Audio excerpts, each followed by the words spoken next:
Hello everyone, welcome back to my channel my self kasuri. আজকে তোমরা mini ব্লগে দেখতে পাবে যে সন্ধ্যের পর থেকে আমার পেটে ইঁদুর দৌড়ায় না, হাঙর দৌড়ায়।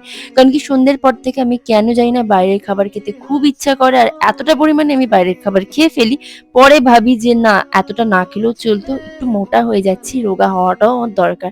তারপর ভাবি যে পরের দিন থেকে আমি ডায়েট শুরু করব, কিন্তু সেইটা আর হয় না, সেই যেকে সেই আবার আমার অবস্থা হয়ে যায়। তো চলো আজকে মিনি ব্লগটা স্টার্ট করা যাক, লেটস গেট স্টার্টেড।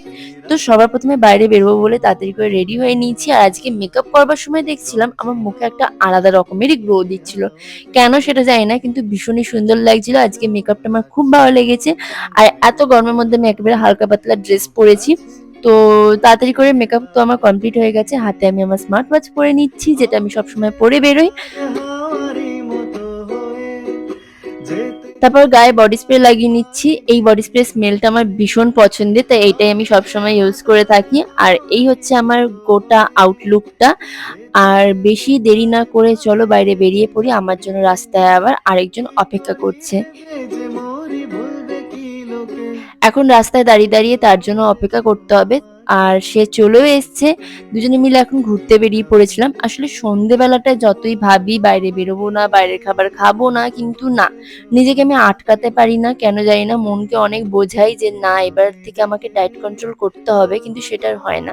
তো সবার প্রথমে আমি পার্লারে গেছিলাম, আমার বেশ কিছু কাজ ছিল। আসলে আমার আইব্রোটা থ্রেডিং করবার ছিল, সেটাই আমি আগে করিয়ে নিয়েছিলাম। আর বিশ্বাস করো, আইব্রো থ্রেডিং করতে গিয়ে না আমার কান্না কি, মানে নাকের জলে চোখের জলে হই। এত লাগে, এত লাগে, আমার আর ইচ্ছাই করে না আইব্রো থ্রেডিং করতে, কিন্তু নিজেকে সুন্দর দেখানোর জন্য এটুকু কষ্ট তো করতেই হবে।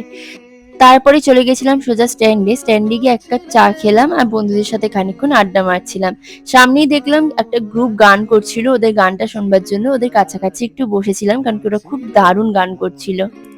গান শুনতে শুনতে একটুখানি পাঁপড় খেতে ইচ্ছা করছিল, তাই গঙ্গার ধারে বসে বসে এখন পাঁপড় খেলাম।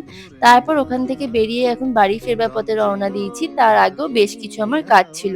মায়ের জন্য একটা শাড়ি নেওয়ার ছিল, এই দোকানে চলে এসেছিলাম শাড়িটা নিতে। আর শাড়ির কালারটা দেখো কি মিষ্টি না, মায়ের পছন্দ আছে বলতে হবে। শাড়িটা নেওয়া হয়ে গেছে, এখন খুব জোর খিদে পেয়ে গেছে, তাই চলে গেছিলাম একটা ফাস্টফুডের দোকানে। সেখানে যাওয়া মাত্র কি খাবো সেটাই বুঝতে পারছিলাম না। প্রথমে চিকেন পকোড়া অর্ডার করেছিলাম, যেটা খেতে কিন্তু দুর্দান্ত লাগছিল। দেখো, শুধুমাত্র চিকেন পকোড়া খেয়ে তো আমার মনটা পোষাচ্ছিল না। তারপর আস্তে আস্তে আমি খাওয়া স্টার্ট করি। তারপর ইচ্ছা করলো মোমো খেতে, তাই মোমো অর্ডার করে দিলাম। আর মোমোর সাথে আমি স্যুপটা নিয়ে নিই, কারণ কি এই গরমের মধ্যে স্যুপ খেতে একদম ইচ্ছা করছিল না। তাই এক্সট্রা একটা মোমো দাদা আমাকে দিয়েছিল। মোমোটা খেতেও কিন্তু দুর্দান্ত লাগছিল। মোমো খাওয়ার পর এখন আবার আইসক্রিম খেতে ইচ্ছা করেছে, তাই দোকানে চলে গেছিলাম আইসক্রিম খেতে। আইসক্রিম খেতে খেতে দুজনে মিলে একটুখানি ঘুরলাম। আর সত্যি কথা বলতে গেলে এই গরমের মধ্যে আইসক্রিম খেতে ভালোই লাগে আমার। তারপর তিনি খেলেন আবারও চা।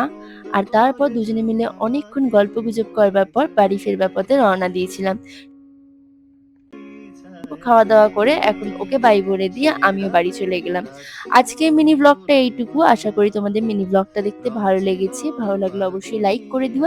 আর আমাকে যদি পছন্দ হয়ে থাকে তাহলে অবশ্যই আমার চ্যানেলটাকে সাবস্ক্রাইব করে দিও। বাই।